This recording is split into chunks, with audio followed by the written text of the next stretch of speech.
जय श्री राम दोस्तों, मैं अंगद पांडे हिंदुत्व की पुकार में आपका स्वागत है। कैसे हैं आप सब? आशा करता हूं कि स्वस्थ होंगे, मस्त होंगे। दोस्तों आज हम नाग पंचमी से जुड़ी कुछ कथा बताएंगे और मान्यताएं बताएंगे। आज नाग पंचमी का दिन है तो हमने कहा आज नाग देवता जी के लिए बना दिया जाए। हालांकि आज मुझे बनाना था चाणक्य नीति अध्याय 4, लेकिन मैं सोचा आज नाग पंचमी विशेष बना दें। अच्छा, पिछले कल को हम लोग भोजेश्वर महाराज मंदिर के दर्शन करने गए थे, तो वहाँ की शूटिंग कर लिए, इसलिए 2 दिन से चाणक्य नीति अध्याय 4 रह ही जा रहा है। असल में क्या है कि बीच बीच में ऐसे वीडियो आ ही जाते हैं, तो मौके को देखते हुए फिर तो अपना चलता ही रहेगा 17 अध्याय तक चाणक्य नीति। तो दोस्तों, हालांकि मुझे रिस्पांस नहीं मिल रहा है, लेकिन जिंदगी में हारना मैं भी नहीं सीखा हूं दोस्तों। बिल्कुल भले न मिले रिस्पांस, लेकिन मैं वीडियो बनाना नहीं छोड़ूंगा, कोई देखे या नहीं देखे। कर्मण्येवाधिकारस्ते मा फलेषु कदाचन। लेकिन इतना तो हमारे गीता में लिखा है कि जैसा कर्म करोगे वैसा फल पाओगे। तो मैं अपना कर्म कर रहा हूं, फल देना ऊपर वाले के हाथ में है। तो दोस्तों, आप लोगों से निवेदन है कि मेरे कर्मों का फल आप लोगों के हाथ में है। अगर आप लोग चैनल देखेंगे, मेरे वीडियो देखेंगे, तब तो मेरे कर्मों का फल मिलेगा। तो इसलिए दोस्तों, मेरे कर्मों का फल मुझे दीजिए और वीडियो देखें। इसमें से थोड़ा बहुत ज्ञान आप लोग भी अर्जित करें। ज़्यादा ज्ञानी तो नहीं हूं, लेकिन जो भी अपने टूटे फूटे शब्दों से बता रहा हूं, तो प्लीज उसको अर्जित करें।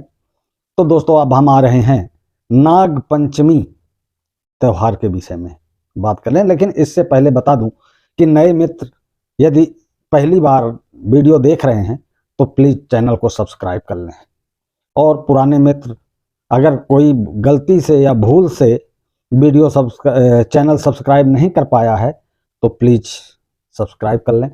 और WhatsApp, Facebook, Instagram, Facebook group, WhatsApp group, हर जगह शेयर करें दोस्तों। तो दोस्तों, अब आ रहा हूं मैं विषय में, नाग पंचमी का महत्व, नाग पंचमी विशेष। दोस्तों, पुराणों में वर्णित है कि ब्रह्मा जी के पुत्र ऋषि कश्यप की 4 पत्नियां थी। उनकी पहली पत्नी को देवता, दूसरी पत्नी से गरुण और चौथी पत्नी से दैत्य उत्पन्न हुए थे, और तीसरी पत्नी कदु नागवंश से थी दोस्तों, इसलिए उनसे नाग पैदा हुए थे। पुराणों में सांप के 2 प्रकार बताए गए हैं दोस्तों, दिव्य और भौम सर्प। दिव्य सर्प वासुकी और तक्षक है दोस्तों। इन्हें ही पृथ्वी का बोझ उठाने वाला और प्रज्वलित अग्नि के समान तेजस्वी बताया गया है दोस्तों। मान्यता है कि यदि ये कुपित हो जाएं तो इनकी फुफकार और दृष्टि मात्र से संपूर्ण जगत का नाश हो सकता है दोस्तों। भौम यानी भूमि पर उत्पन्न होने वाले सर्प, जो भूमि पर उत्पन्न होते हैं सर्प के दाढ़ों में विष होता है। ये धरती पर बहुतायत पाए जाते हैं। अनंत, वासुकी, तक्षक, करकोटक, पद करके हैं, महापदम, शंखपाल और कुलिक, इन 8 नागों को सभी नागों से श्रेष्ठ माना गया है दोस्तों। इन नागों को सभी नागों से श्रेष्ठ बताया गया है। इन नागों में से अनंत और कुलिक नाग ब्राह्मण, वासुकी और शंखपाल क्षत्रिय, तक्षक और महापदम वैश्य व पदम और कारकोटक नाग को शुद्ध की श्रेणी में रखा गया है। किसको? कारकोटक नाग को और पद्म को शूद्र की श्रेणी में रखा गया है। अर्जुन के पौत्र जन्मेजय ने सर्पों से बदला लेने और नाग वंश के विनाश के लिए एक बार नाग यज्ञ किया, क्योंकि उनके पिता राजा परीक्षित की मृत्यु तक्षक नामक सर्प के काटने से हुई थी। नागों की रक्षा के लिए इस यज्ञ को ऋषि आस्तिक मुनि ने श्रावण मास की शुक्ल पक्ष की पंचमी के दिन ही रोका था। आज के ही दिन रोका था इस यज्ञ को और नागों की रक्षा की। इसी कारण तक्षक नाग व उसका शेष बचने के से उनका वंश बच गया। अग्नि के ताप से बचाने के लिए ऋषि ने उन पर दूध डाला था।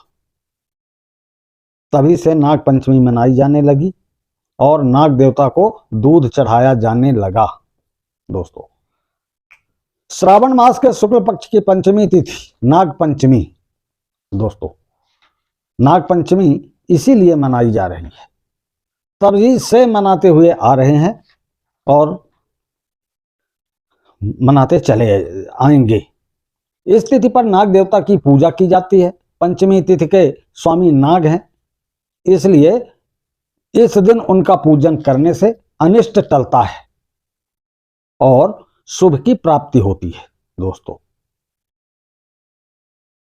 गरुड़ पुराण में भी कहा गया है कि नाग पंचमी पर घर में अनंत सहित प्रमुख नाग देवता का सचित्र पूजन करने से समस्त मनोकामनाएं पूर्ण होती हैं। एक चित्र बना करके आप लोग देखे होंगे, हमारी माताएं पहले दरवाजे पे गोबर से नाग का चित्र बनाती थी और उसमें सर के पास सिंदूर और ये सब करके पूजा पाठ करते थे। तो इससे जो है कष्ट और ये सब दारिद्रता सब दूर होती है। दोस्तों, कई भारतीय पौराणिक कथाओं में नाग और मनुष्य का गहरा संबंध बताया गया है।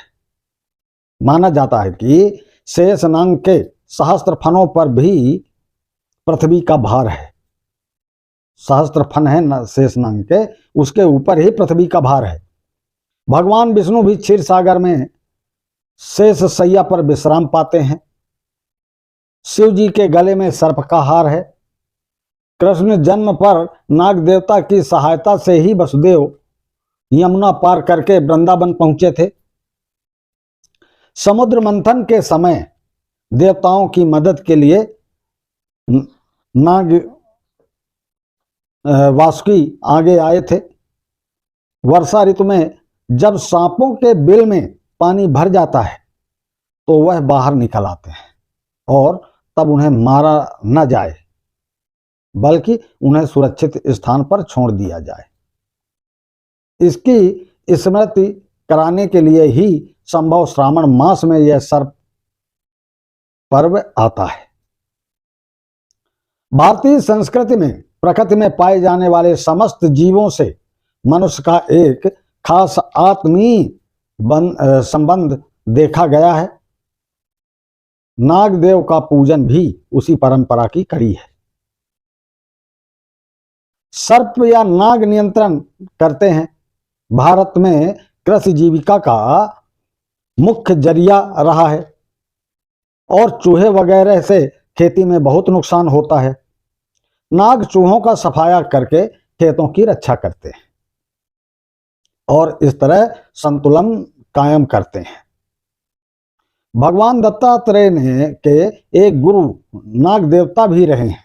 दोस्तों, मान्यता है कि पंचमी को नाग पूजा करने वाले व्यक्ति को पंचमी को जो व्यक्ति नाग पूजा करता है तो सूर्य अस्त के बाद भोजन करना चाहिए। परंपरा रही है कि इस दिन नाग देवता का पूजन किया जाता है।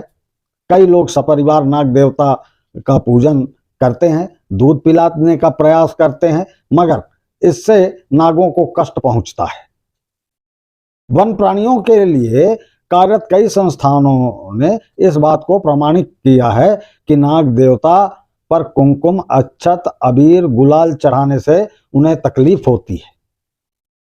जबरन दूध पिलाने से उन्हें दर्द और बीमारी हो जाती है और उनकी जान भी जा सकती है। लोग नाग देवता का पूजन करना चाहते हैं, इसलिए सपेरे नागों को कष्ट देते हैं और उन्हें पकड़कर कैद में रखते हैं। अतः जो लोग नाग देवता का पूजन करना चाहते हैं उन्हें प्रतीक रूप में यानी फोटो में नाग पूजन करना चाहिए। यह दिन प्रकृति में उनकी उपयोगिता को समझने का दिन है। हमें प्रतीक स्वरूप नाग देवता की पूजा करनी चाहिए। दोस्तों, मैं पूजन की महत्ता समझानी चाहिए। नागचंदेश्वर मंदिर में विराजे भोलेनाथ, उनकी तस्वीर लेके आइए और उनकी पूजा करें। दोस्तों, नाग पंचमी पर उज्जैन के महाकाल मंदिर स्थित नागचंदेश्वर मंदिर के पट भी खुलते हैं। पूरे वर्ष में इस मंदिर के पट केवल एक पर्व पर ही खुलते हैं। पौराणिक मान्यताओं के अनुरूप तक्षक ने घनघोर तपस्या की और महादेव ने प्रसन्न होकर उन्हें अमरता का वरदान दिया। नाग पंचमी पर नागराज तक्षक स्वयं नागचंद्रेश्वर मंदिर में उपस्थित रहते हैं। भगवान शिव की दुनिया में इतनी भी प्रतिमाएं, उनमें सर्वथा भिन्न रूप में यहां हमें भोलेनाथ के दर्शन होते हैं। दुनिया में कहीं ऐसा मंदिर नहीं है जहां शिव सर्प सिंहासन पर विराजित हों, लेकिन इस मंदिर में उनका यह स्वरूप भक्तों पर कृपा करता है। सिंहासन पर विराजित होते हैं। दर्शनों के लिए दोस्तों, मैं उज्जैन की बात कर रहा हूं। इस दिन दर्शन के लिए काफी भीड़ उमड़ती है। दुनिया भर के भक्तों का तांता लग जाता है और महाराज दर्शन भी देते हैं। अब दोस्तों, नाग पंचमी पर ही पूजन क्यों की जाती है, यह भी जान लीजिए। पौराणिक कथाओं के अनुसार एक बार नागमाता कुदूर के एक छल में नागों ने भागीदारी से मना कर दिया था। तो उन्होंने नागों को श्राप दे दिया कि पांडवों के वंशज जनमेजय द्वारा जब सर्प यज्ञ किया जाएगा तब तुम सभी उस हवन की अग्नि में जल जाओगे। यह सुनकर नाग भयभीत हुए और वासुकी के नेतृत्व में ब्रह्मा जी के पास पहुंचे। वासुकी को साथ में लेकर के ब्रह्मा जी ने उन्हें कहा कि यायावर वंश के में एक तपस्वी जरत्कारु नामक ब्राह्मण होगा जिसके साथ तुम्हारी बहन का विवाह होगा। उनके यहां आस्तिक नामक पुत्र जन्म लेगा। वह जन्मेजय के यज्ञ से तुम्हारी रक्षा करेगा। कालांतर में महाराज परीक्षित को तक्षक ने काट लिया। उनका पुत्र जन्मेजय उन्हें नहीं बचा सका। क्रोध में भरकर उन्होंने विशाल यज्ञ करने की ठान ली। सभी सर्पों को भस्म करने का संकल्प लिया। तब आस्तिक मुनि के आग्रह और तक्षक के क्षमा मांगने पर जन्मेजय का गुस्सा शांत हुआ। तक्षक ने तब वचन दिया कि श्रावण मास की पंचमी को जो भी व्यक्ति श्रद्धा सहित नाग की पूजा करेगा उसे सर्प दोष व नाग दोष से मुक्ति मिलेगी। काल सर्प दोष से जुड़ा ये संकल्प सुख। ज्योतिष शास्त्र में संतान सुख का विश्लेषण जातक की जन्म कुंडली में पंचम भाव पंचमेश, मैं एक वीडियो में बता चुका हूं दोस्तों ये बात। तो पंचम भाव पंचमेश व गुरु की स्थिति का आकलन कर किया जाता है। संतान सुख से जुड़ा एक महत्वपूर्ण योग काल सर्प योग भी है जो संतान सुख से वंचित करने में अहम भूमिका निभाता है दोस्तों। तो दोस्तों, अगर किसी जातक की कुंडली में काल सर्प दोष हो तो नाग पंचमी के दिन काल सर्प योग की शांति पूजा तथा यज्ञ अनुष्ठान आदि करना चाहिए। इससे पूर्व जन्म के दोष मिट जाते हैं। यदि किसी स्त्री की कुंडली में इस दोष से ग्रस्त है वो, तो उसे नाग पंचमी के दिन बट वृक्ष की 108 प्रदक्षिणा लगानी चाहिए। नाग पंचमी पर भी उपाय करें, मैं बता रहा हूं। नाग पंचमी के दिन शिवलिंग पर तांबे के लोटे से ही जल चढ़ाएं। इसके अलावा आप पीतल के बर्तन का भी उपयोग कर सकते हैं। नाग पंचमी के दिन नाग देवता की पूजा करें, उन्हें दूध, मिठाई और फल चढ़ाएं।